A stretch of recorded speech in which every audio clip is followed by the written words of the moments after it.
So happy that I got to be friends with this person.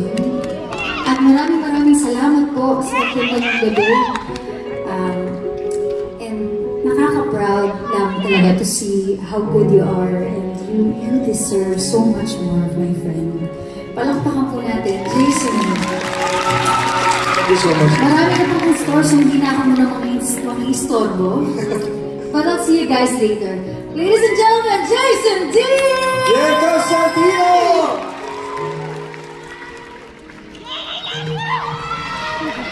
Grabe naman yung Diego Santino. Hindi lang magaling kumanta, napakaganda pa, napaka-sexy, at napakabait. Grabe. Yung mga yan talaga, mga super close friends kayo sa industriya. So, it's really rare to find genuine friendship. So, I'm really thankful that I get to call these people my friends. Woo! Okay ba kayo? Enjoy ba kayo so far? Grabe.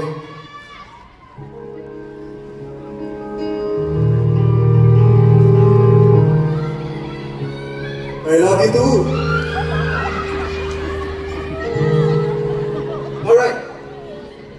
At this point, I'd like to share another kwento sa inyo guys.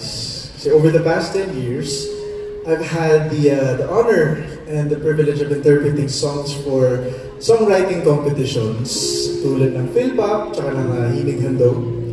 And naalala ko nung 2017, nung baduan ko si Ate Kyla for Tayo Na Lang Kasi, naalala niyo pa ba yun? Kailangan para sa Ate na ba? And then, tapos noong 2018 naman, kinanta ko yung Sa Mga Bituin Na Lang Ibubulong ni Kyle Rafael Borbon. Actually, dun sa recording talaga, si JM De Guzman talaga yung nag-record ng song. And then, during finals night, parang may nangyari yata, he wasn't able to do the interpretation on the day. So I had to sub for him. And the night before, tinawagan ako, uy, ano favor naman, can you please do the interpretation on Sunday sa ASAP? And I had to learn the song the night before. So, grabe yung plot twist nung time na yun, kasi after ko siyang interpret, nanalo mo tayo. Wala na yun. The song won grand prize during the 2018 Himig. So, grabe nakakatuwa yun. And also in 2016, I interpreted this song, which was written by the one and only Soc Villanueva. Para sa mga hindi ganun ka-familiar, yan si Sir Soc, isa yung icon na rin yan sa OPM. Napaka-veteranong songwriter na yan. Kung ilista po natin lahat ng mga hits ni Sir Soc, aabot din po tayo ng hanggang bukas. But siguro ang maalala, ang medyo familiar kayo, siya pong sumulat ng Kung Ako Na Lang Sana by Between Escalante.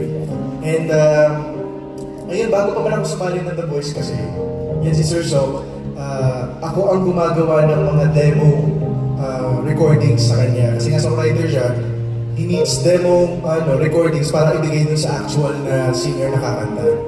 So, ako po yung magre-record dun, bibigay sa akin ni Sir Soc yung kanta, i-record ko bago siya ibigay sa mga artists. So, yung mga artists, boses ko yung inaaral nila. Kanta ko yung pinapakinggan nila para aralin yung tono ng kanta. So, hindi nyo na itatanong, mga ilan sa mga nagawa ko is Contrabida by Sam Concepcion.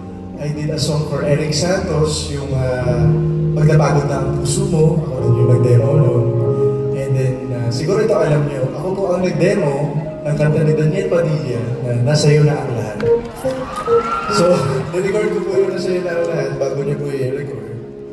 And then, ayun, marami pa akong nagawa. So, parang talagang nakakatawa kasi full circle moment.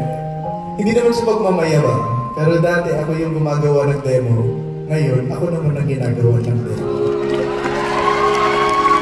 Ako naman ang nagre-record ng mga kanta. So grabe, no?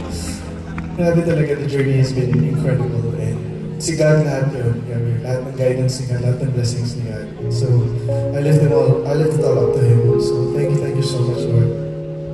Kaya naman, in honor of Sir Soc and the people who started believing in me way back, before I sing this song also, just one quick anecdote lang din. Si Ate Cares Caballero from Cornerstone, sabi niya sa akin, this is her favorite song of mine. And then, I always treated this song as a love song. Akala ko ano lang siya, parang sweet lang siya na love song for couples and everything. But she made me realize, she made me look at it at a different angle, at a different way. Sabi niya kasi, this song niya para kay Lord. Tapos nung dinesend ko ulit yung lyrics ko, it's like a praise, it's like a worship song for the Lord. So I hope you guys get the same message from the song also. It's beautiful how music, transcends and it gives us different meanings based on our, perspectives and POV. So, grabe. If you listen to the lyrics, you'll know. So I hope you guys like this one. This is lahat.